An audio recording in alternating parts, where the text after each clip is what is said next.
Hello મિત્રો, તો સ્વાગત છે તમારું અમારી ચેનલમાં ભરતી અપડેટમાં। તો આજ આપણે લઈને આવ્યા છે આઈટીબીપીમાં ભરતી। તો તેની વાત જોઈએ તો આપણે કે આઈટીબીપીની અંદર તો કોન્સ્ટેબલ ટ્રેન્સમેન્ટમાં 3 જગ્યા ઉપર ભરતી આવેલી છે। તેમાં જોઈએ તો કે બાર્બર, સફાઈ કર્મચારી અને ગાર્ડનરની અંદર ભરતી આવેલી છે। ત્યારબાદ જો આપણે તેની વાત કરીએ કે તેની સ્ટાર્ટિંગ ડેટ શું છે, તો ઓનલાઈન એપ્લિકેશન માટે આપણે ફોર્મ ભરી શકીએ તો તે 28 જુલાઈ તેની સ્ટાર્ટિંગ ડેટ છે અને 26 ઓગસ્ટ સુધી તેમાં ફોર્મ ભરી શકાય છે।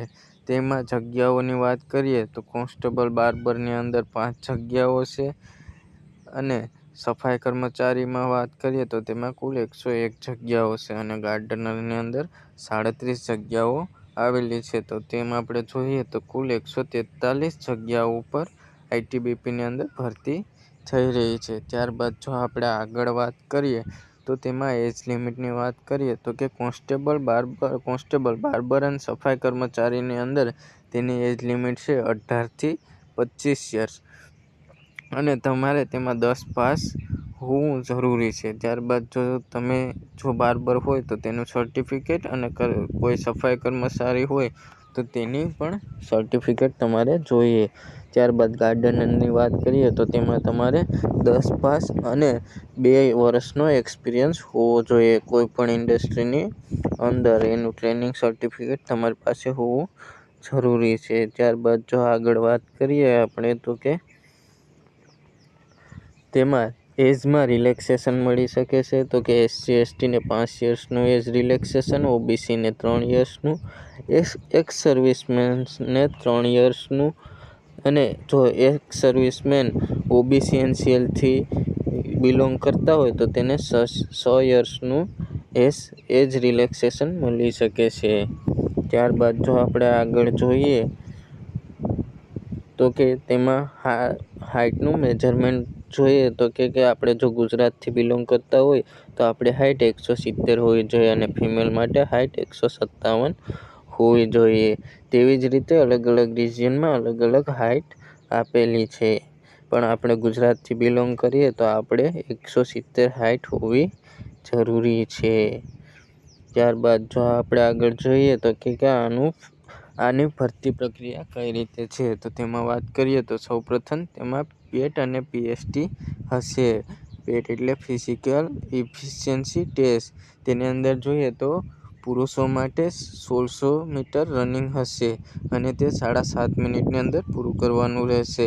લોંગ જમ્પ 11 ફૂટ રહેશે અને તેમાં 3 ચાન્સ મળશે। ત્યારબાદ જોઈએ તો કે હાઈ જમ્પ 3.5 ફૂટ રહેશે અને તેમાં પણ 3 ચાન્સ મળશે। ત્યારબાદ ફિમેલ માટે પેટનું જોઈએ તો કે 800 મીટરમાં 4.5 મિનિટની અંદર 800 મીટર કમ્પ્લીટ કરવાનું રહેશે। લોંગ જમ્પ જોઈએ તો 9 ફીટ અને હાઈ જમ્પ 3 ફીટ રહેશે। ત્યારબાદ આપણે વાત કરીએ તો ફિઝિકલ સ્ટાન્ડર્ડ ટેસ્ટની અંદર હાઇટ અને ચેસ્ટનું માપન કરવામાં આવશે। તો તેમાં પુરુષોની અંદર ચેસ્ટ હશે, જો તેની અંદર વાત કરીએ તો પુરુષો માટે ચેસ્ટ 80 હોવી જરૂરી છે ફુલાવ્યા વગર અને ફુલાવ્યા સાથે વાત કરીએ તો 85 થવી જોઈએ।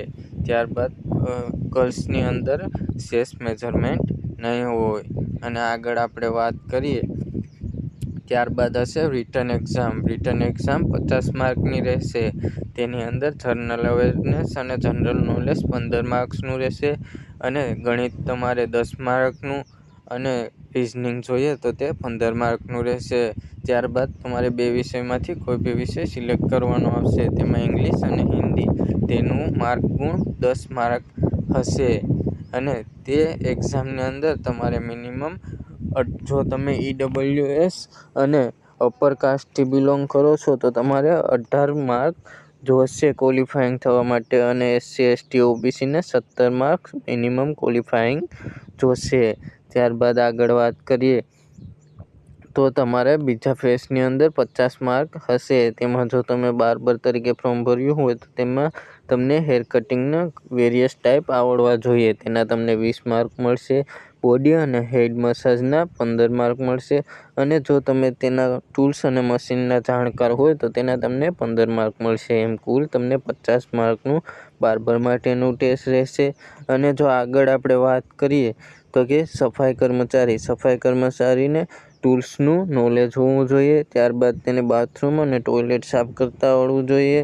કોઈ બી કચરો સલવાયેલો હોય તો તે પાઇપલાઇન પણ સાફ કરતા આવડવી જોઈએ. તેના અલગ અલગ માર્ક મળશે. ત્યારબાદ જો ગાર્ડનર હોય તો ગાર્ડનરને અલગ અલગ ફર્ટિલાઇઝરની જાણ હોવી જોઈએ અને તેના જે ટૂલ્સ છે એનો પણ ખ્યાલ હોવો જોઈએ. એવી રીતે એના પણ કુલ 50 માર્ક રહેશે. અને ત્યારબાદ તેમાં મેડિકલ ટેસ્ટ અને ડોક્યુમેન્ટ વેરિફિકેશન થશે. તો આ હતી IDPPની માહિતી. તેમાં કુલ 143 જગ્યાઓ રહેલી છે. આગળ કશું નથી. તો મળીએ આગળના વિડીયોની અંદર. ત્યાં સુધી અમારી ચેનલને લાઈક કરો, સબસ્ક્રાઈબ કરો અને કમેન્ટ કરો અને શેર કરો. જય હિન્દ, જય ભારત.